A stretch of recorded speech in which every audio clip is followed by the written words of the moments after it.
Bienvenue sur ma chaîne. Mercredi soir, une nouvelle saison a commencé pour l'Inter Miami dans la Major League Soccer, MLS, dirigée par Lionel Messi, Luis Suarez, Sergio Busquets et Jordi Alba. Ce match très attendu du Real Salt Lake a été rejoint par des célébrités qui sont allées profiter du match dans la loge VIP du Chase Stadium, anciennement DRV PNK Stadium. Cependant Will Smith a retenu toute l'attention, discutant avec David Beckham en attendant le coup d'envoi.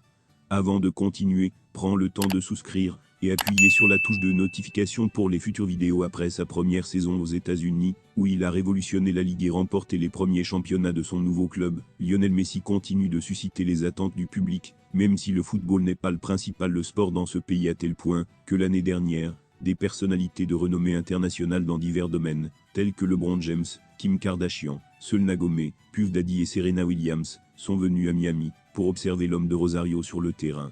Comme prévu, ce début de saison 2024 était également plein de spectateurs et de célébrités, mais celui qui a donné de quoi parler était Will Smith, que l'on a vu pour la première fois en train de parler à David Beckham, copropriétaire de la Garza. L'acteur américain a souri aux caméras et a salué le public qui l'appelait depuis les tribunes. Mais il a aussi eu l'occasion de rencontrer Anton Roccuzzo, avec qui il s'est entretenu quelques minutes avant la rencontre. Le deuxième épisode de la série a vu l'acteur de Pursuit of Happiness prendre un verre par une chaude nuit de Miami, mais le moment le plus attendu était la fin de la première mi-temps. À ce moment-là, Lionel Messi est venu serrer l'acteur dans ses bras. Xochitl Cinco, l'ancien footballeur américain, est également apparu dans la zone VIP du stade Chase, qui a accueilli avec joie Beckham. Britney s'est également rendu dans le vestiaire familial de Messi, pour saluer son père George, et l'épouse de la star mondiale Anton Roccuzzo, avec qui il a continué à discuter.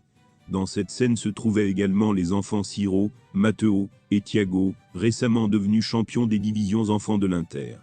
La première moitié du match a été pleine d'émotions, puisque Luis Suarez et Lionel Messi sont entrés dans le match avec énergie et ont créé des occasions de but pour leur équipe.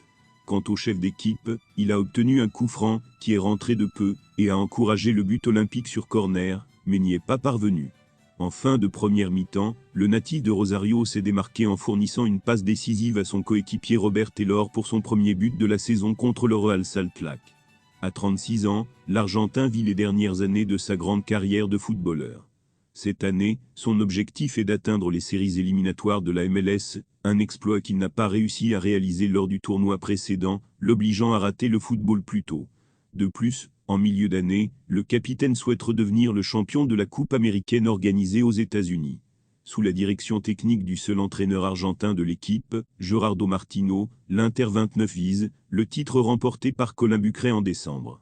Et Messi est en compétition pour le titre de joueur le plus utile, MVP, remporté l'année dernière par son compatriote Luciano Acosta, Cincinnati. Les légendes du Barça la Garza, qui comprenaient déjà Messi, 36 ans, Sergio Busquets, 35 ans, et Jordi Alba, 34 ans, ont ajouté Luis Suarez, 37 ans. L'Inter a franchi la dernière étape pour rajeunir l'équipe. Ils viennent de recruter Federico Redondo, 21 ans, pour 8 millions de dollars, tandis que les Argentins recevront 15% des futures ventes. Notre dernière saison était déjà la meilleure de l'histoire de la MLS avant l'arrivée de Messi, mais avec Messi, tout a changé, même la manière de faire des affaires. Il a fallu tout réarranger, c'était quelque chose de transformateur, comme lorsque Beckham nous a rejoints. L'impact sur Messi a été incroyable, les yeux du monde entier étaient tournés vers le football américain, a commenté Gabriel Gabor, membre du département de communication de la MLS. Merci d'avoir regardé cette vidéo, et je vous prie de laisser vos commentaires.